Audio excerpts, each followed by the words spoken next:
Alright, so in this problem, I have 2 to the power of x is equal to 5 to the power of x plus 7. So, I actually have 2 methods to solve this problem. So make sure to stick around for the video to see me solve both methods. So for my first method, method 1, I'm going to write my problem right here. 2 to the power of x is equal to 5 to the power of x plus 7. And if I have something in the form a to the power of m plus n, this is equal to a to the power of m times a to the power of n. So 5 to the power of x plus 7, I can write that as 5 to the power of x times 5 to the power of 7.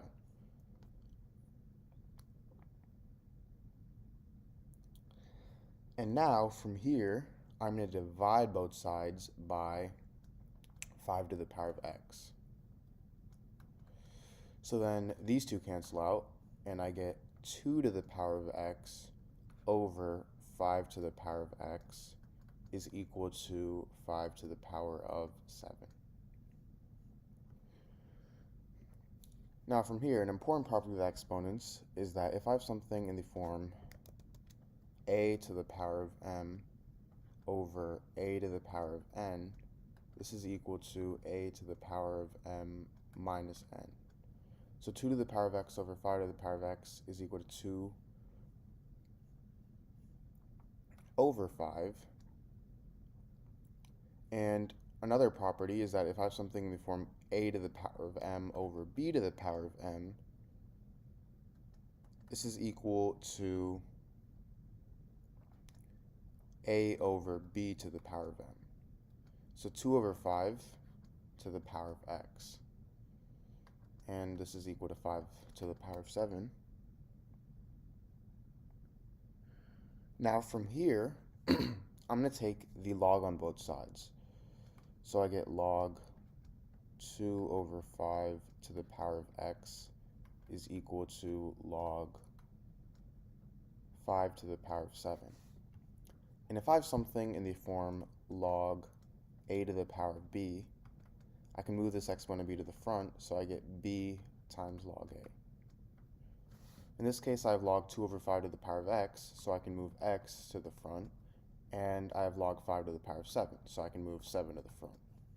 So I get x times log 2 over 5 is equal to 7 times log 5.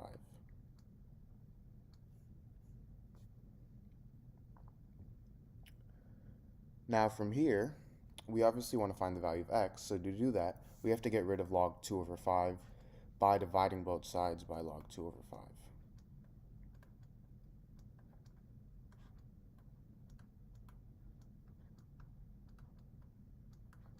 So then these two cancel out, and I get x is equal to 7 times log 5 over log 2 over 5.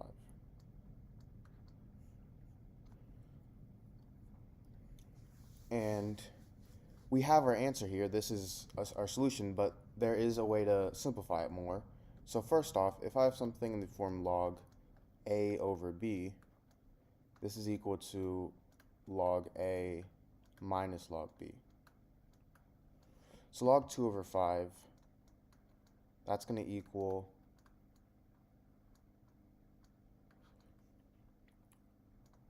log 2 minus log 5.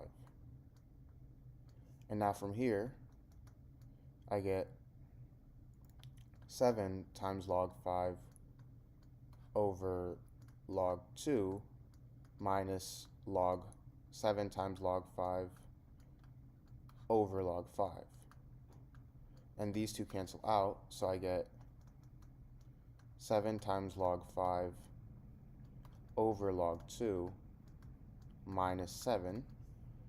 And this is the same thing as 7 of log base 2 of 5 minus 7. Now for method 2,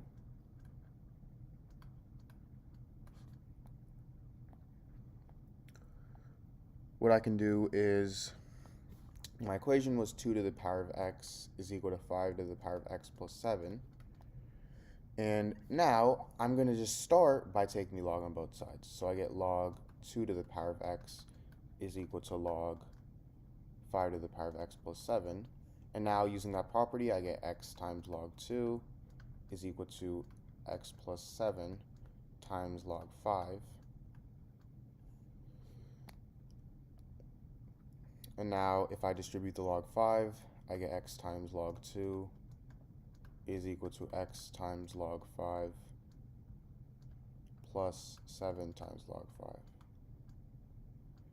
Now if I subtract x times log 5 on both sides,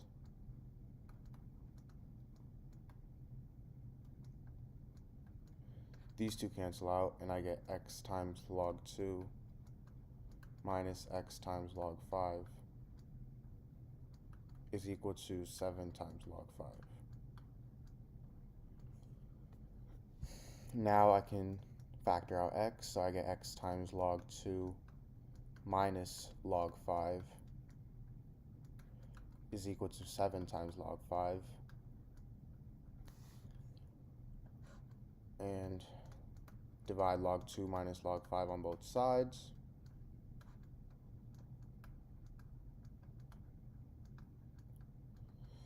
So these two cancel out and I get x is equal to 7 times log 5 over log 2 minus log 5,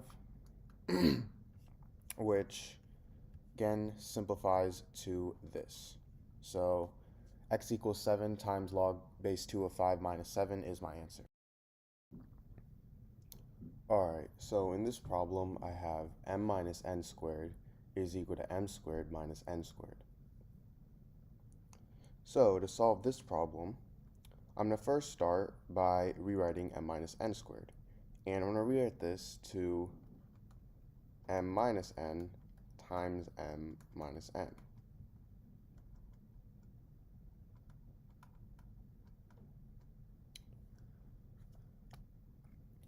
Now from here, I'm going to expand this by multiplying these two.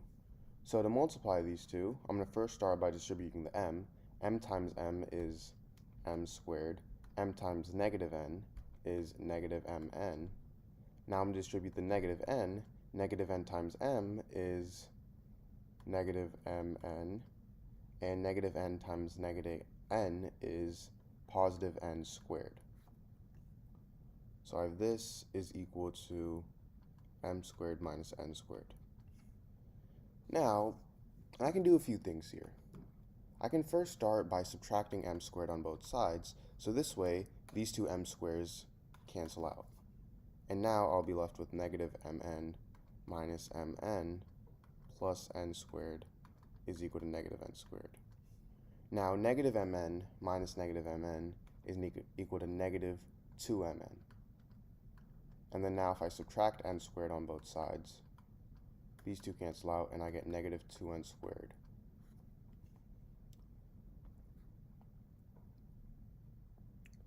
Now from here, I can divide both sides by negative 2. So then these two negative 2's cancel out, these two negative 2's cancel out, and I'm simply left with mn is equal to n squared. Now from here, I'm going to subtract mn on both sides. So then these two cancel out, and I get n squared minus mn is equal to 0. Now the greatest common factor in n squared minus mn is n. So if I factor out n, I get n times n minus m is equal to 0. So now this gives me two equations. I get n is equal to 0, which is already a solution, and I also get n minus m is equal to 0.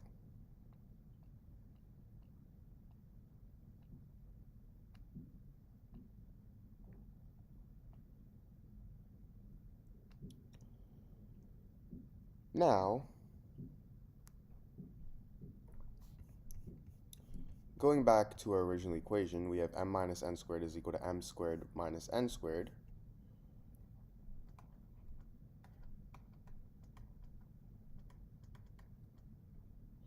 If n equals 0, I get m minus 0 squared is equal to m squared minus 0 squared, which turns into m squared is equal to m squared, meaning m can really equal any number. If m equals 5, then I have 5 squared is equal to 5 squared. If m equals 100, I get 100 squared is equal to 100 squared. So m can equal any number if n is 0. Now for here, I have n minus m equals 0. So if I add m on both sides, I get n is equal to m. Now, if I put this back into my regular equation, I have m minus n squared is equal to m squared minus n squared, and I'm gonna rewrite n as m because they're both equal to each other. So now I have m minus m squared is equal to m squared minus m squared. M minus m is 0, so I have 0 is equal to 0. And this means that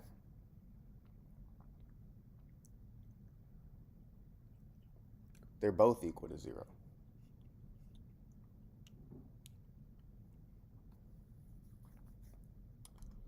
So now going back, what I'm going to do is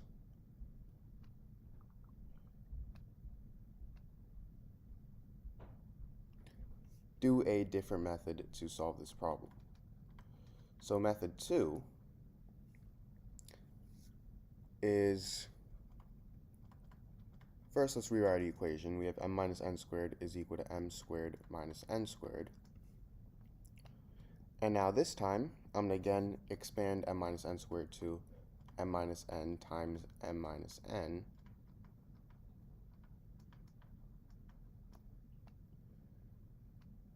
And now from here,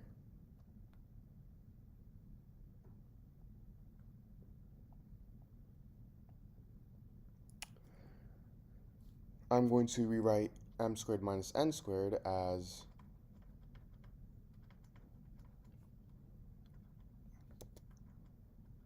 m plus n times m minus n.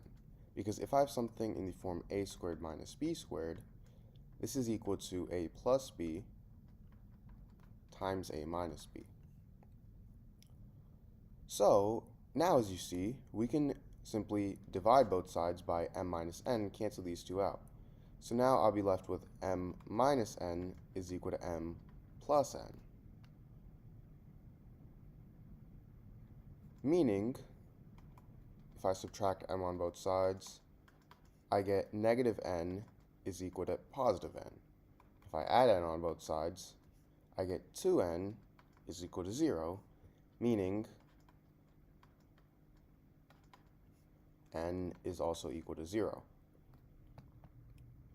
And if n equals 0, then remember how we already tried this out, m is also equal to 0. So these are my two solutions to this equation.